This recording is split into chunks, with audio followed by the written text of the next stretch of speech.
ดู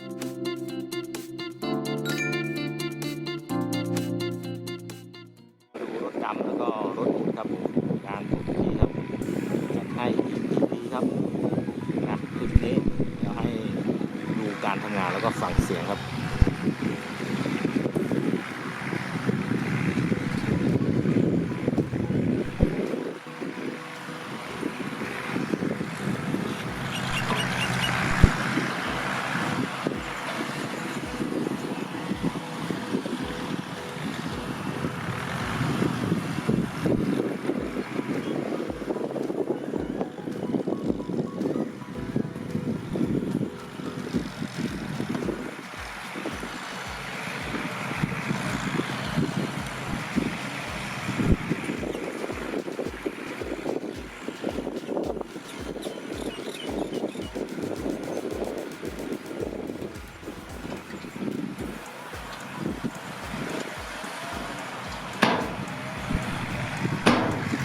นะ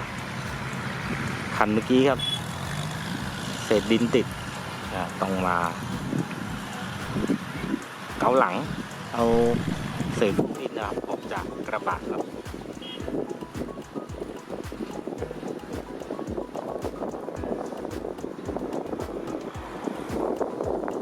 นี่สวยครับสังเกตนะครับตัวแคปนะส่งหนาพุดครับถึงขึ้น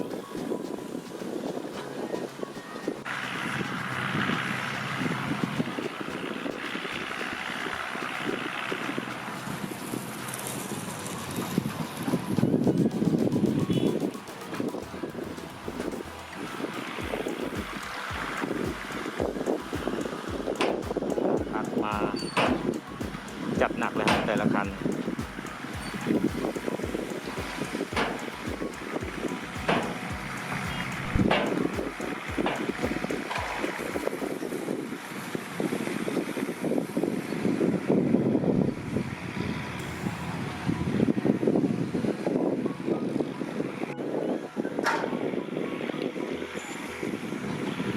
นี่สวยครับ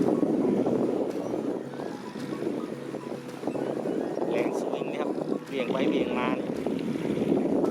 สองปืนนี่หมดท้องครับง่ายเลยแทบไม่ต้องใช้แท็กเตอร์หนักเลย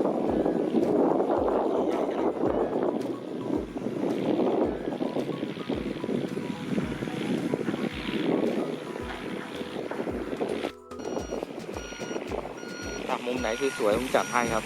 ขยับมาอีกมุมนึงแสงค่อนข้างจะเปลี่ยนครับเดี๋ยวแดดเดี๋ยวเมฆมาทั้งลมครับไม่ได้ยินเนาะให้ฟังเสียงเครื่องยนต์การทำงานครับผม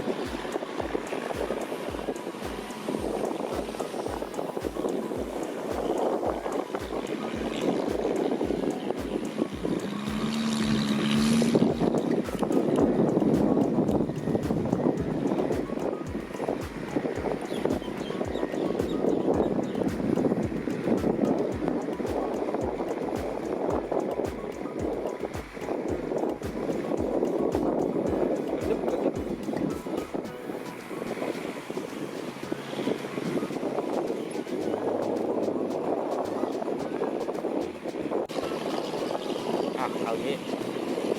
เอาคันที่เข้ามาก่อนเลยเนี่ยเรียงลำดับความสำคัญก่อนนะคันนี้มาดำไม่ทันครับน่าจะดำใกล้เคียงกันนะให้ดูมุมแบบกว้างได้ดูกันเต็ม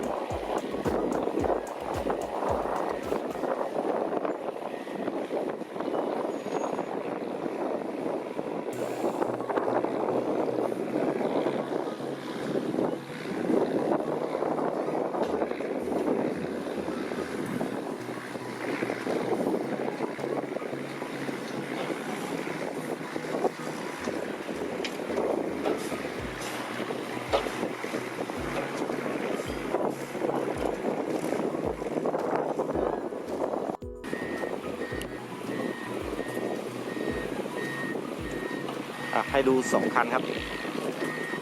แล้วก็ลาไปพร้อมกับ